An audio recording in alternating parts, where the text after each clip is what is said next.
Bom dia. A paz de Cristo, meus irmãos. Como é que você chegou aqui essa manhã? Feliz, alegre,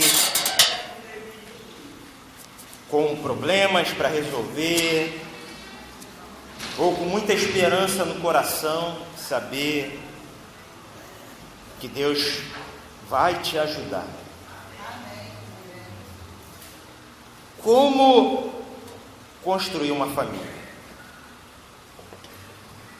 Como construir uma família? A gente pensa logo no nosso casamento. Para construir uma família, nós pensamos em casamento e toda a preparação, namoro, noivado, e aí sim o casamento. E aí você tem uma família. E você se torna membro dessa família através dos frutos, dos filhos. Você é membro de uma família. Você nasceu. Mas pode ser que a sua família seja desajustada. Teve problemas, dificuldades. Ou não, uma família bem tradicional. Mas entendemos que a família é super importante. Todos nós concordamos com isso. Família é tudo de bom. Nós temos a nossa família e devemos o quê? Cuidar dela. Preservar a família. Isso é muito importante nos dias de hoje, eremita. Preservar a família. Preservar os filhos unidos. E ontem eu tive uma notícia horrível. Robson enviou um áudio falando em uma festa dada pela mãe de celebração, o filho mais velho matou a irmã, que estava grávida. Imagina o trauma dessa família. A família é tudo de bom, mas o inimigo não está feliz com a família. Ele quer destruir a família, ele quer minar a sua família, quer trazer problemas, contendas. Ele quer realmente destruir, atrapalhar o que Deus criou. Deus criou a família. Quando uniu Adão com Eva, criou a família. E aí vieram os filhos. E viver em família não é fácil. Se você pensar que a sua família é uma equipe, você vai tentar que essa equipe seja realmente forte, saudável, uma equipe que esteja se aperfeiçoando, se atualizando, esteja unida. E se eu falar o seguinte para você, dar o exemplo de uma família, um marido bem mais velho, imagina, um marido bem mais velho, fica noivo e tem um filho antes de casar.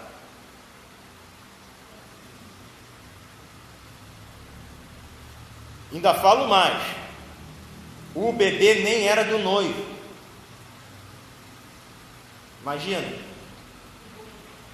o bebê nem era do noivo. O noivo resolveu fazer o quê? Abandonar a noiva. Vergonha. Ele sabia que não era dele, porque não teve relação sexual. Mas ele viu que ela estava grávida. Ela contou: estou grávida. Imagina o trauma dessa família. Porém, depois de uma visita, o marido resolve assumir a criança e a sua noiva e se casa. De qual família eu estou falando?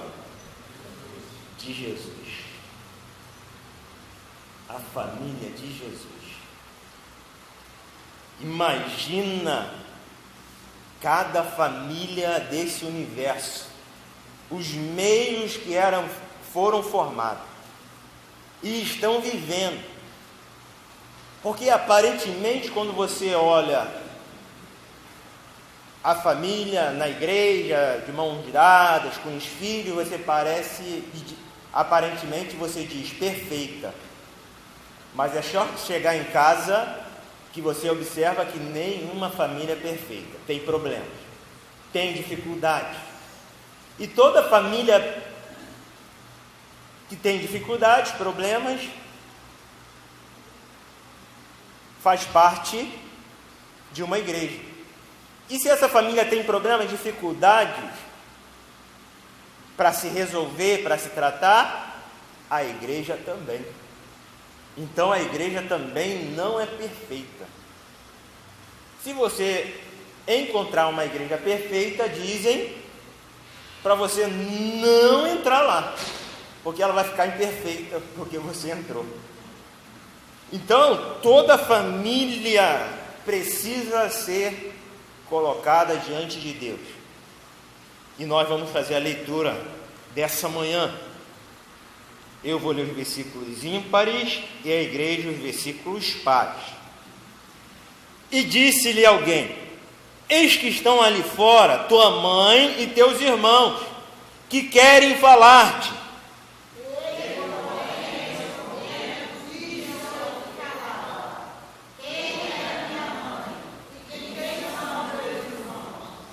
E estendendo a sua mão para os seus discípulos, disse: eis aqui minha mãe e meus irmãos. Porque qualquer que fizer a vontade de meu Pai, que está no céu, este é meu irmão e irmã. Vamos orar? Feche seus olhos por um instante e vamos pedir a Deus que fale conosco. Em nome de Jesus, estamos reunidos nesta manhã para celebrar o Teu nome, para invocar o Teu nome. Neste momento, Deus, queremos ouvir a Tua voz através da palavra que nós lemos. Fale conosco, mostre a Tua bondade, a Tua misericórdia. Nos mostre como precisamos colocar a nossa família em Tuas mãos, para prosseguir e estar atento às ciladas do inimigo. Nos ajude, é o que eu te peço, em nome de Jesus, amém. O título que eu coloquei para a mensagem dessa manhã foi a seguinte: Construindo Irmãos. Vamos repetir? Construindo Irmãos. É fácil construir irmãos? O Jonathan, vira e mexe, ele fala: pai, eu quero um irmão. Mas irmão ou irmã? Não, irmão. Mas sabe que ele vai demorar, vai ser gerado, vai ser bebê. Ele não vai ter a mesma idade que você para brincar. Você vai ter que cuidar dele. Ele não já vem pronto, não? A gente brincar logo? Não, filho, vai ter que esperar. Aí ele: mas você quer assim mesmo? Não quer um cachorro, não? Aí ele: não, quero um irmão, já falei.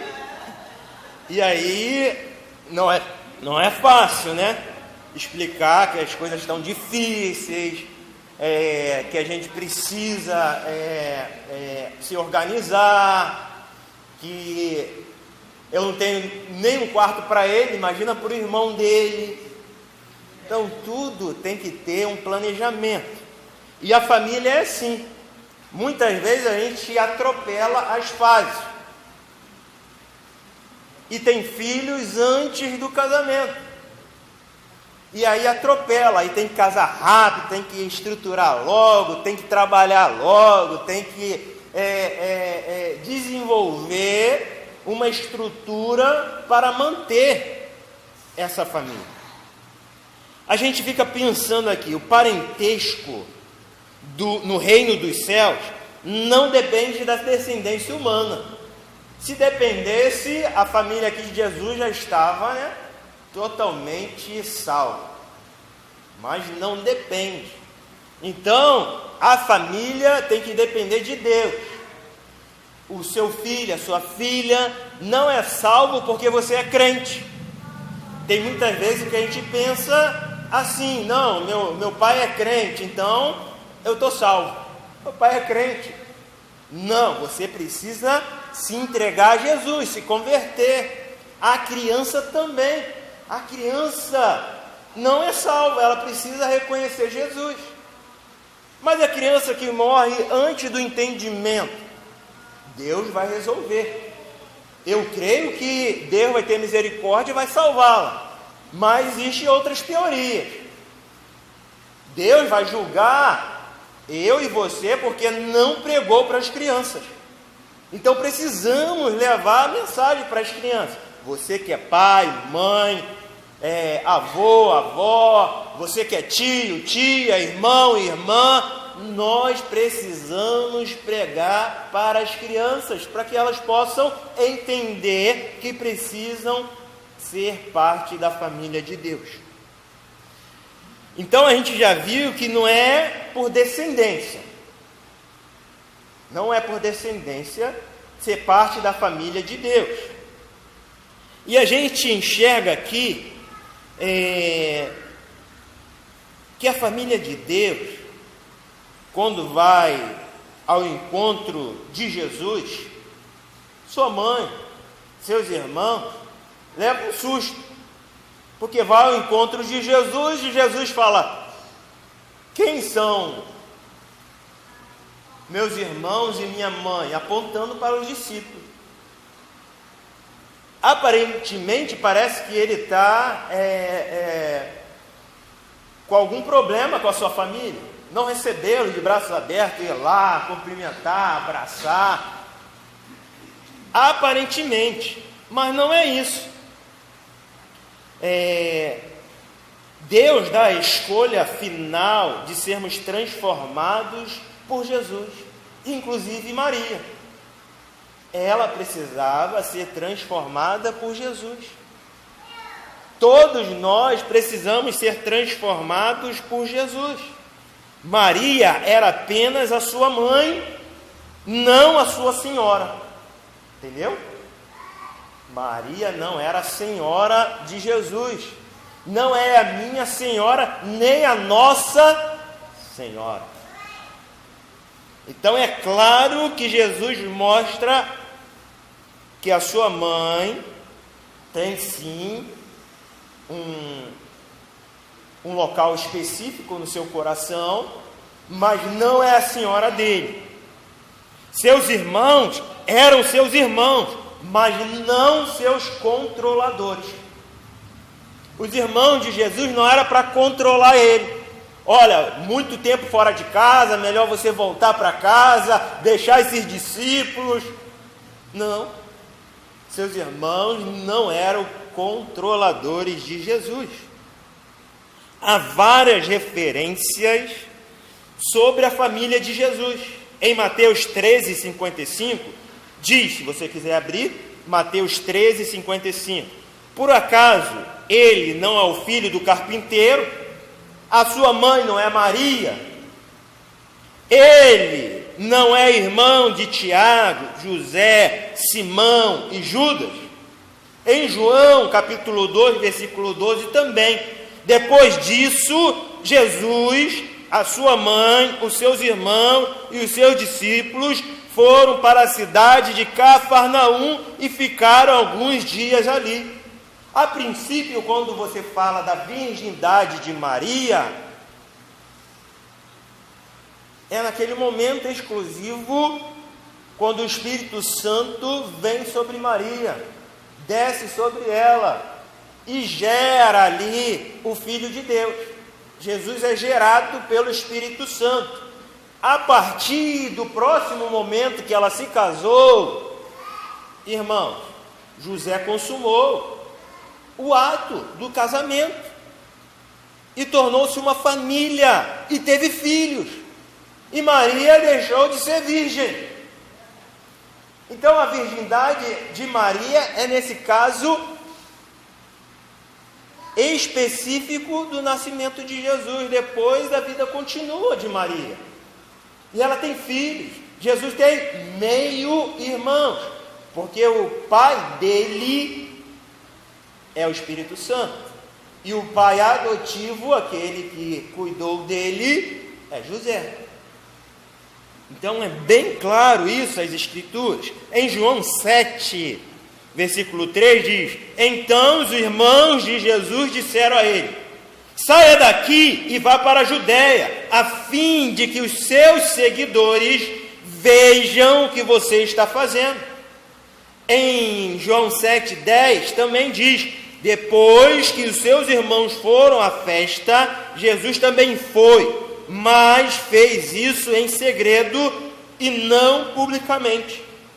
Atos 1,14 também faz menção à sua família. Eles sempre se reuniam todos juntos para orarem com as mulheres, a mãe de Jesus e os irmãos de Jesus. Então observamos realmente aqui a família de Jesus. Nós temos a nossa família também, Kézia. Todos têm uma família e precisamos valorizar a nossa família, independente da situação, independente do trauma, independente da circunstância. Eles não são os seus controladores, porque hoje você já é bem organizado, já tem a idade de fazer as coisas sozinho, mas eles te ajudaram e muito. Ajudaram e muito. Então valorize a sua família. Tem erros? Sim, tem. Dificuldades? Tem. Mas isso não quer dizer que você vai abandonar a sua família. Nós precisamos cuidar da família, honrar pai e mãe, honrar os idosos, honrar quando eles ficam velhos. Precisamos sim ajudar a nossa família, de repente pagar um plano de saúde para os nossos pais, porque eles fizeram isso e muito por nós. Ajudar, de repente, em uma compra para eles. Nós precisamos estar unidos em nossa família. E a igreja também é uma família. A família de Deus. A igreja é a família de Deus. Assim como ele apontou para os discípulos: vocês agora são a minha família.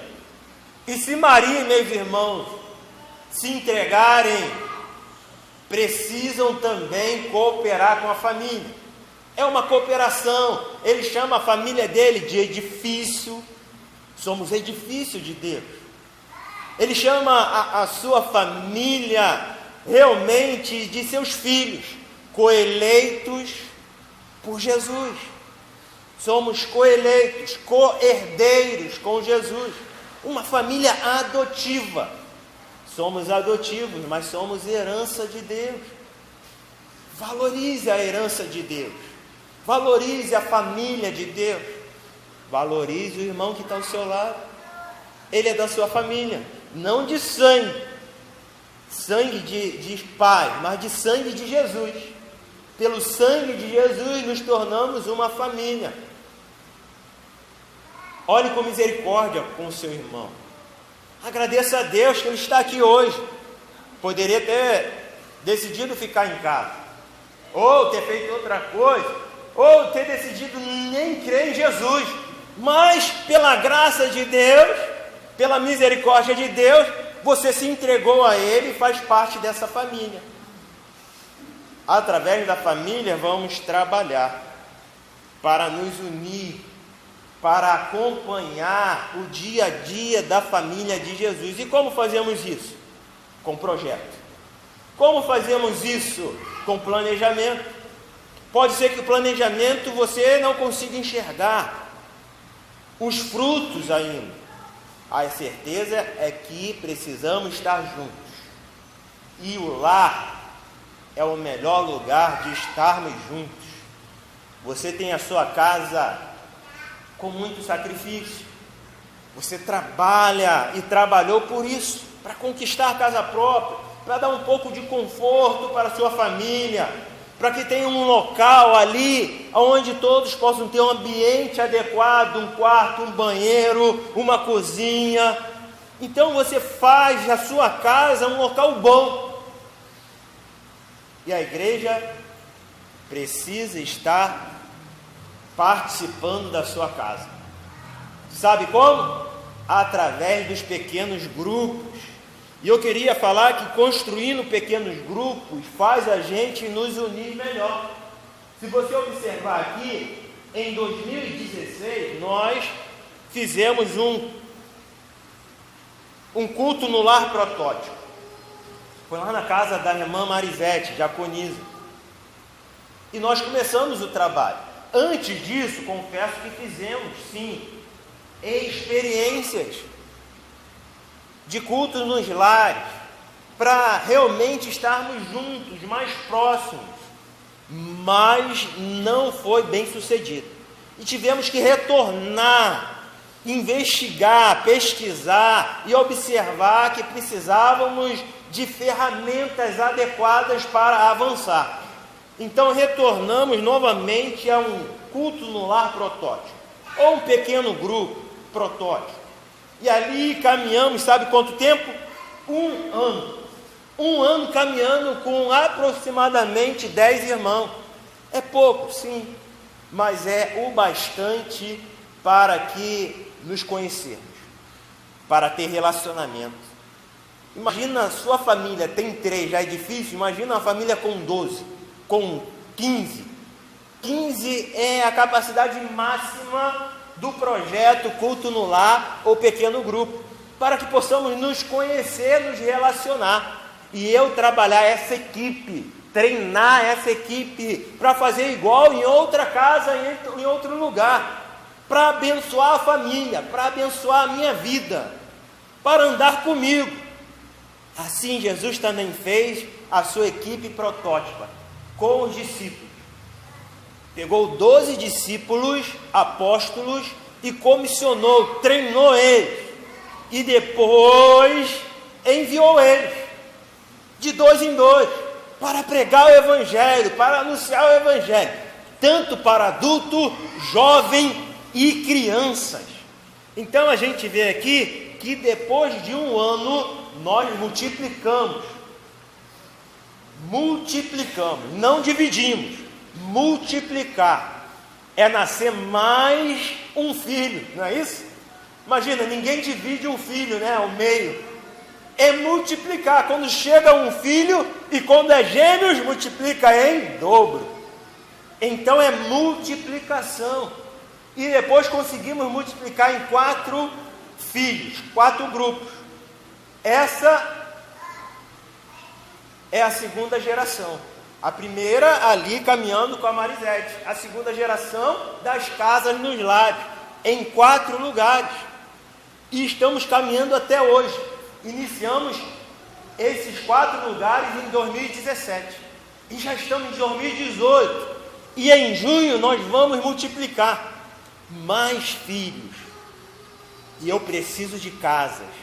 A sua casa, sim, mais humilde que ela seja, eu preciso dela para fazer discípulos, para treinar pessoas, para cuidar de crianças, porque esse pequeno grupo, ele não abandona as crianças não ficam de lado, elas são também treinadas, elas também são amadas, e nós precisamos entender que esse é o projeto para os nossos dias, para a nossa igreja, para a minha vida, para a minha edificação, para o meu proveito, para o meu evangelismo. A princípio você pode perceber que muitas vezes é só cristão e da nossa igreja, um ou outro são visitantes, mas isso acontece porque eu estou trabalhando internamente o projeto. Eu estou trabalhando primeiramente com a igreja, com as pessoas que estão membros dessa igreja. Então, a princípio, vocês estão sendo evangelizados novamente, para que vocês possam entender que esse projeto não é individual, é coletivo, é da igreja, é de Jesus, é do próprio Deus. Então a sua participação, quando for chamada, vai ser importantíssima para a integração dessa família, para o desenvolvimento dessa família. Porque aparentemente você pensa, não estamos mais entregando folhetos. Eu coloquei todos os folhetos que estavam no gabinete na mesa ali. Estão ali. Tem folheto de 2013, na época que eu entrei na igreja. E eu falei, vamos fazer folheto, vamos distribuir, vamos evangelizar. Aos domingos eu tentei um projeto de evangelismo 3 horas. E saindo com o pessoal para evangelizar. Irmão, é super importante evangelizar. Mas quando eu tenho um projeto de casa, de abrigo, de tendas, de cabanas, e essas tendas, essas cabanas não são fixas para sempre, tem um início, um meio e fim, tem um trabalho, um planejamento de 1 ano, aonde a sua casa foi uma bênção de Deus. Agradeço a Deus por você ter aberto a sua casa, mas eu vou andar mais uma milha, eu vou abrir a casa de outro lugar, em outro bairro, em outra rua, e levar o projeto para uma outra vizinhança. É bênção de Deus. Então a gente percebe aqui que esses 4 foram os PGMs, mas eu não quis deixar ninguém de fora. E a gente teve um planejamento de fazer a sexta-feira um culto no lar para todo mundo, tanto para aqueles que participam do pequeno grupo e tanto para aqueles que não participam, para você pensar, o pastor me deixou de fora. Não deixei. Você é super importante. Eu conto com você. E os cultos nos lares é diferente da sexta-feira, porque é um rodízio de liderança. Às vezes não é sempre o pastor que está liderando lá, um rodízio de pessoas, um rodízio de casas. E isso é fundamental, porque eu estou treinando você a abrir a sua casa. Quando você fala, faz um culto no lar, imagina eu fazer a proposta de fazer 1 ano de culto na sua casa. Irmão, isso é muito bom. E não é aquela coisa que não pode mudar. Se você tiver dificuldade, a gente muda a casa. Os integrantes que participam daquele grupo podem também abrir as suas casas em momentos de dificuldade, onde aquela casa hospedeira não puder receber, tiver em obra, tiver em mudança, tiver com dificuldade. Eu sou líder lá na casa da irmã Erenita. Irmã Erenita se mudou e nós fomos junto com ela. No dia da mudança estávamos lá, na casa dela, porque isso é importante, porque ela entendeu que a sua casa faz parte da extensão do reino de Deus, e ela sabe a importância de estarmos juntos como família, cuidando um do outro e participando da vida dela, participando da vida da integração de cada equipe que se reúne. Na sexta-feira é esse rodízio, mas assim, dá para sentir o sabor, dá para sentir a integração, dá para entender como funciona. É muito bom, é importante estarmos juntos, e a gente entra em um local que jamais nós imaginaríamos entrar. Nessa sexta fomos lá celebrar na casa da irmã Sandra, lá no quintal. Ano passado foi na casa dela, estava lá, apertadinho, um monte de irmão, quase não deu, né? Tanta gente. Mas esse ano ela conseguiu fazer no quintal. Imagina o impacto. Ali é uma vilazinha, né? Deve ter aqui 10 casas mais ou menos. 16 casas. Imagina a reunião feita ali no meio do pátio. Sabe o que isso significa? Uma evangelização de impacto. Uma oportunidade para quem estava ali ouvir o evangelho. Se isso não é evangelização, o que é? Entregar um folheto e deixar ele embora? Falar, é por tua conta agora, você entregou a sua vida a Jesus, agora se vira. Não! Eu preciso alimentar aquela palavra, eu preciso cuidar, me relacionar. E diz a estatística que a maioria das pessoas que a gente cuida são da nossa família. São parentes, vizinhos, mais chegados. Por isso a casa você não convida estranho. Você convida sempre alguém que você confia, alguém que você conhece e alguém que você quer que encontre Jesus. Alguém que você quer que seja salva por Jesus. Isso é evangelização. E eu estou treinando não só para o pastor estar liderando, eu estou treinando a igreja para que todos possam ser capacitados para levar o evangelho às famílias. Aonde estão as famílias? Nas casas. Aonde estão as casas? Com você, comigo. E o impacto é muito maior quando eu entendo que a minha casa é um ponto estratégico para pregar o evangelho, até para mim mesmo me fortalecer a minha fé, para mim mesmo sair da zona de conforto de só pensar que é no domingo que nos reunimos juntos, e saber que podemos nos reunir qualquer dia da semana, qualquer horário, qualquer momento podemos estar juntos, lendo a Bíblia, orando, louvando, celebrando a Deus e glorificando a Deus. Olha a construção dos pequenos grupos. Tem um momento com os adultos, tem um momento com as crianças. Olha só a importância do culto infantil que nós celebramos à noite aqui com as crianças. Nós fazemos o estudo adaptado para as crianças, aquilo que elas viram à noite.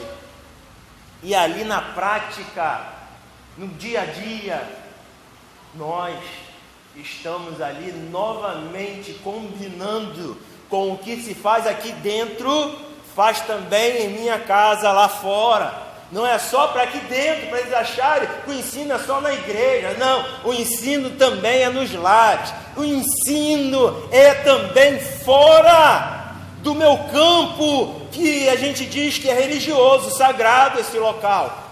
Meu campo também é lá onde eu moro. E eles são treinados. Eles são muito mais beneficiados do que nós. Porque eles estão tendo a oportunidade que você não teve. Eles estão sendo treinados desde pequeno. E essas crianças, com o passar do tempo, vão ser líderes, tanto de crianças como de adultos. Então formamos em casa. Atleta bom é aquele formado em casa, na base da igreja. E nós precisamos valorizar o futuro, as crianças. É muito importante a gente edificar as crianças. E ali ele tem o momento do quebra-gelo, tem o momento dos louvores, tem o momento também da palavra, que nunca é igual, mesmo sendo um reflexo do que eles viram no culto nos lares, no culto à noite na igreja, Joyce e Júlio. É um reflexo ali também do que eles entenderam, aprenderam na semana, se eles realmente estão colocando em prática na sua vida, através da experiência daquela semana. Então temos o cuidado de integrar tanto criança, adolescente, jovem, nesse projeto. Você faz parte desse projeto, não se exclui. Não diga que você não faz parte, você é importante. Você e eu somos colaboradores desse edifício que Deus está ainda construindo. Ainda falta mais um tijolo, falta você, falta o envolvimento e a participação de todos. Imagina a movimentação dos clubes bíblicos, movimentando os clubes bíblicos. Irmãos, não estamos só aqui dentro, estamos também fora. Parabéns para você. O clube bíblico semanal, simultâneo em 2 lugares, é para poucas igrejas verem. Às vezes estruturas enormes não têm essa coisa, porque, sabe, falta trabalhadores, cooperadores para essa obra. Eles têm estrutura, têm dinheiro, mas não têm pessoas. Se resume só na celebração e acabou-se. E quando nós temos projetos, devemos valorizar a casa. Devemos sim ficar contentes e alegres em participar do projeto da igreja. Não existe projeto individual, é coletivo, é para a igreja toda, não existe distinção. Somos todos membros da igreja de Jesus e a participação dos projetos depende da sua movimentação, do prazer do seu coração, da sua iniciativa, do seu primeiro passo para conhecer o projeto, do primeiro passo para amar aquelas crianças que estão ali. Gente, criança, lidar com criança é um projeto de Deus. Ele mesmo diz: deixai vir a mim os adultos. Não, as crianças. E a igreja que não trabalha com criança é uma igreja fraca, é uma família fraca. Imagina você não cuidasse dos seus filhos, não enviasse ele para a escola, não incentivasse ele a estudar. Imagina como seria a sua casa, um desgoverno total, uma anarquia. Por isso o projeto não é só para dentro, é para fora. E as crianças, a maioria delas, precisam de Deus, precisam ajustar a família. São inúmeros casos de crianças que não são valorizadas, que nunca ouviram falar de Jesus. Você que gosta de Jesus e não levar Jesus para as crianças, é uma tristeza participar de qualquer igreja que não tenha ênfase em cuidar do futuro, porque eles estarão trabalhando muito melhor do que nós, se nós investirmos nas crianças, no trabalho dos clubes bíblicos. Se você nunca foi, participe. Se você já tem ido, valorize. Se você tem deixado de ir por alguma coisa, tente voltar. Tente resgatar esse valor, esse princípio bíblico de levar o evangelho com estratégia, com planejamento, com desenvolvimento, com ênfase no reino de Deus. É tudo de bom. Temos aí edificando os cultos nos lares, temos fortalecendo o Desperta Débora às terças-feiras. É um projeto interdenominacional, mas que nós abrimos aqui para oração. Oração, irmão, venha, planeje estar orando pelo seu filho, pela sua filha, pela sua família. Quem não faz parte da família de Jesus? São os falsos irmãos. Será que Maria e os irmãos de Jesus, que estavam ali, fala para Jesus que chegamos, e a informação foi até eles, será que eles eram falsos? Será que tem pessoa que se batizou e não é nosso irmão? Como é que é isso? Quando, no entanto, o objetivo da família era desviar a atenção de Jesus, desviá-lo da missão de Jesus, ele não o permitiu. Não permitiu Maria e seus irmãos desviá-lo da missão. Ele não permitiu. Neste caso, a família podia esperar. A família espera.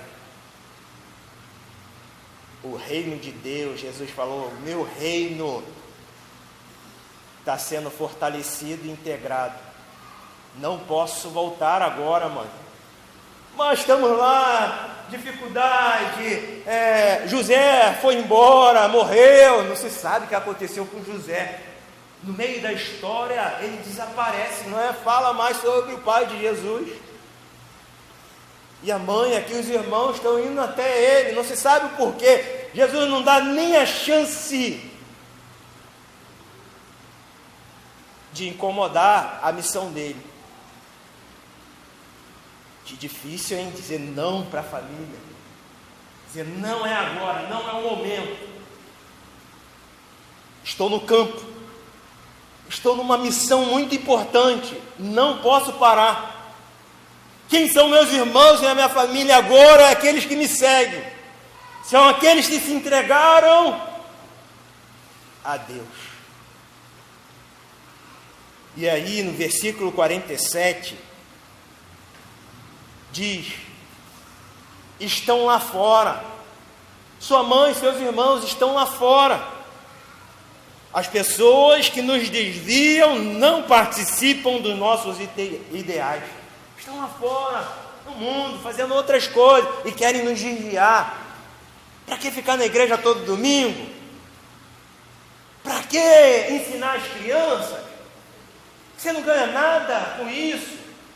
Muitas pessoas que estão lá fora, não estão dentro trabalhando, nos desviar da missão que Deus nos deu. Estão lá fora. Não participem desses ideais, estão por fora da nossa vida, mesmo que por vezes pareçam fazer parte delas. Irmãos, a família é bem-vinda, e principalmente quando está conosco na missão. Mas quando tem algum integrante da família que não é convertido, você sofre. Filho não convertido, filha, esposo não convertido. Às vezes a gente casa e acha que a pessoa é convertida. Nos enganou, falsos irmãos. Enganou você, que você decidiu casar. Imagina as outras pessoas. Engana muito facilmente. Ainda mais aqueles que têm bom coração, estão prontos para ajudar. Às vezes nós somos muito mal influenciados por pessoas que só querem prejudicar, e a gente querem nosso bem, e só nos prejudica. Estão aí fora, estão aí, dificultando o trabalho. Em Mateus 7, 21, olha o que a palavra de Deus diz: nem todo o que me diz Senhor, Senhor entrará no reino dos céus, mas aquele que faz a vontade de meu Pai que está no céu. Não foi isso que Jesus disse? Quem são meus irmãos? Aqueles que fazem a minha vontade. É claro, é evidente. Fazer a vontade de Deus, não a sua, não a minha, a vontade de Deus, que é perfeita, agradável. Versículo 22, muitos me dirão naquele dia: Senhor, Senhor, não profetizamos nós em Teu nome não expulsamos demônios, e em Teu nome não fizemos muitas maravilhas? E então lhes direi abertamente: nunca vos conheci, apartai-vos de mim, vós que praticais a iniquidade. O joio e o trigo. Irmãos falsos, que não são parte da família. Às vezes são irmãos até de sangue de parte de pais, mas que não fazem parte da família de Deus. E é penoso, difícil, e precisamos de ajuda de Deus celestial. Para concluir, quem foi incluído na família de Jesus? Sua mãe e seus irmãos estão chegando, e ele está incluindo quem? Quem está sendo incluído? Versículo 49, eis aqui a minha mãe e meus irmãos. O cristianismo inaugura um novo tipo de relacionamento que não exclui o parentesco de sangue, mas vai além a oferecer o parentesco espiritual pelo sangue de Jesus. Que maravilha!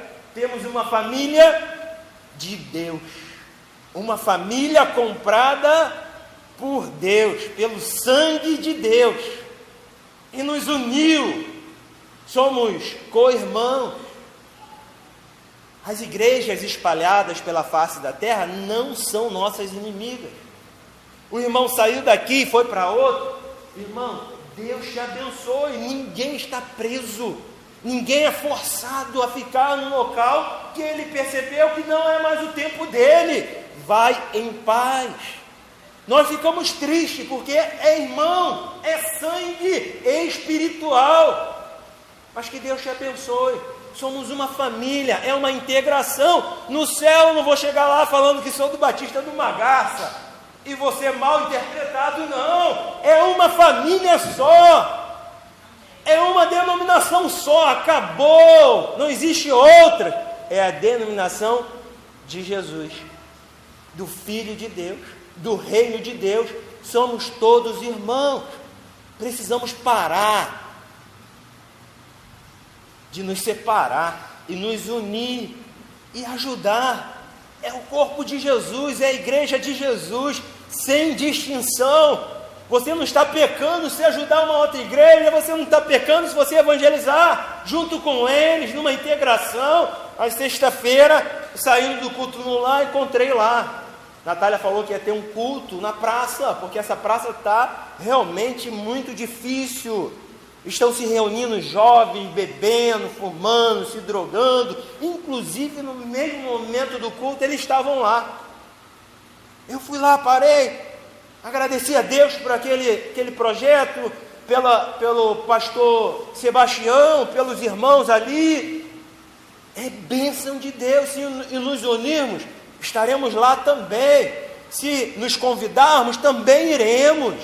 Não temos nenhum problema de nos unir.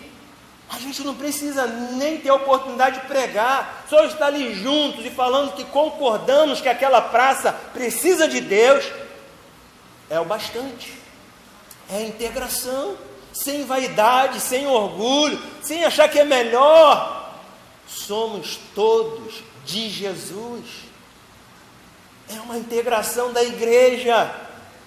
Claro que a gente não vai se meter em nenhum trabalho já planejado, contextualizado, que a igreja está apoiando. Estamos ali somente para somar, somente para valorizar os irmãos que somos em Cristo Jesus.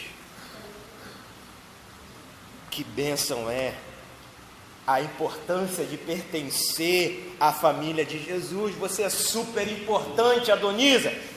Você é importante para Deus, é a família de Jesus. Mesmo que sua família não te apoie, mesmo que a sua família não te valorize, eu tenho a família de Deus. Eu tenho Jesus, que é melhor do que um irmão. É um amigo. É um amigo. Quando eu vejo esse versículo, eu não consigo entender que existe uma pessoa melhor que Jesus.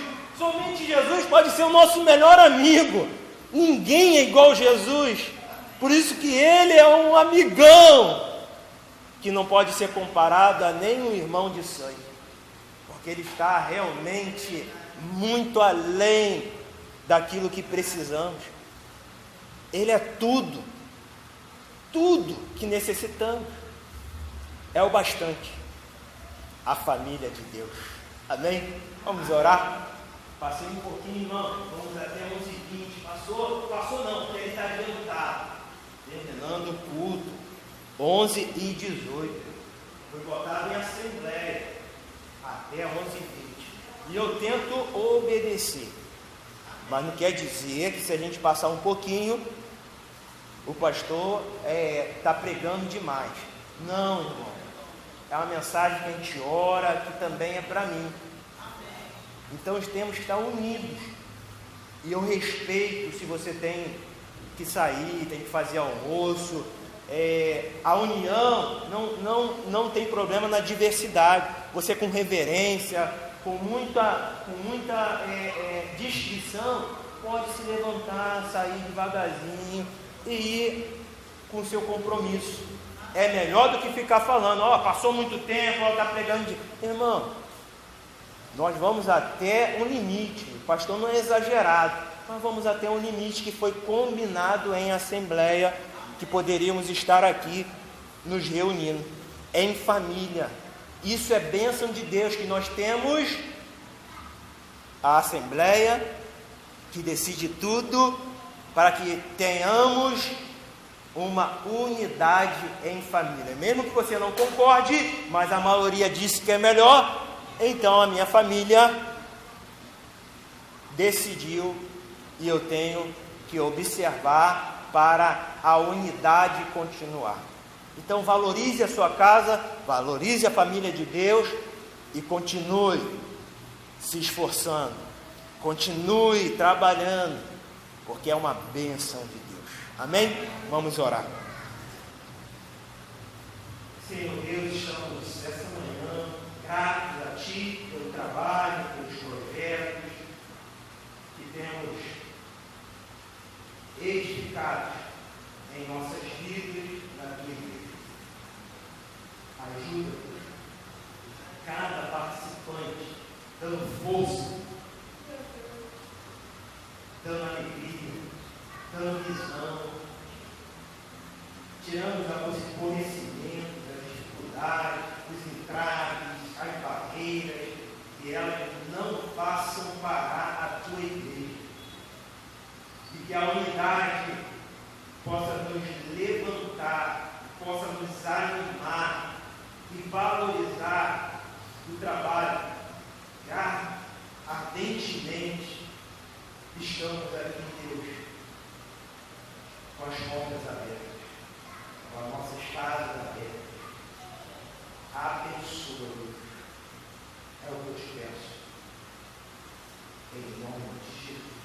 Que o amor de Deus, a graça de Jesus, a comunhão e a consolação do seu Espírito esteja com toda a sua igreja, hoje e para todos sempre. Amém. Deus te abençoe. Aos líderes, diáconos e diretoria, temos a nossa reunião, se você puder ficar, conselho de liderança. Tenha uma tarde abençoada e à noite estaremos aqui. Tema da mensagem da noite: o juramento. Venha e descubra que Deus tem uma grande mensagem para nós nessa noite. Bom dia. A paz de Cristo, meus irmãos. Como é que você chegou aqui essa manhã? Feliz, alegre, com problemas para resolver, ou com muita esperança no coração, saber que Deus vai te ajudar. Como construir uma família? Como construir uma família? A gente pensa logo no nosso casamento. Para construir uma família, nós pensamos em casamento, em toda a preparação, namoro, noivado, e aí sim o casamento. E aí você tem uma família. E você se torna membro dessa família através dos frutos, dos filhos. Você é membro de uma família. Você nasceu. Mas pode ser que a sua família seja desajustada. Teve problemas, dificuldades. Ou não, uma família bem tradicional. Mas entendemos que a família é super importante. Todos nós concordamos com isso. Família é tudo de bom. Nós temos a nossa família e devemos o quê? Cuidar dela. Preservar a família. Isso é muito importante nos dias de hoje, eremita. Preservar a família. Preservar os filhos unidos. E ontem eu tive uma notícia horrível. Robson enviou um áudio falando em uma festa dada pela mãe de celebração, o filho mais velho matou a irmã, que estava grávida. Imagina o trauma dessa família. A família é tudo de bom, mas o inimigo não está feliz com a família. Ele quer destruir a família, ele quer minar a sua família, quer trazer problemas, contendas. Ele quer realmente destruir, atrapalhar o que Deus criou. Deus criou a família. Quando uniu Adão com Eva, criou a família. E aí vieram os filhos. E viver em família não é fácil. Se você pensar que a sua família é uma equipe, você vai tentar que essa equipe seja realmente forte, saudável, uma equipe que esteja se aperfeiçoando, se atualizando, esteja unida. E se eu falar o seguinte para você, dar o exemplo de uma família, um marido bem mais velho, imagina, um marido bem mais velho, fica noivo e tem um filho antes de casar.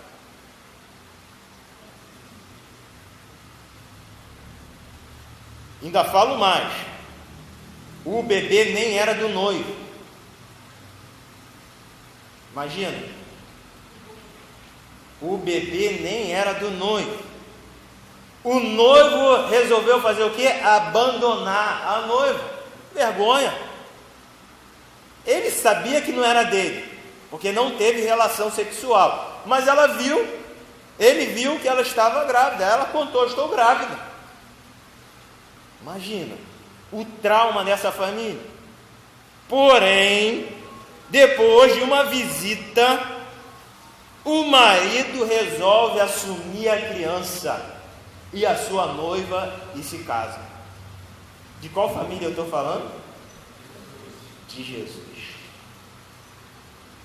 A família de Jesus.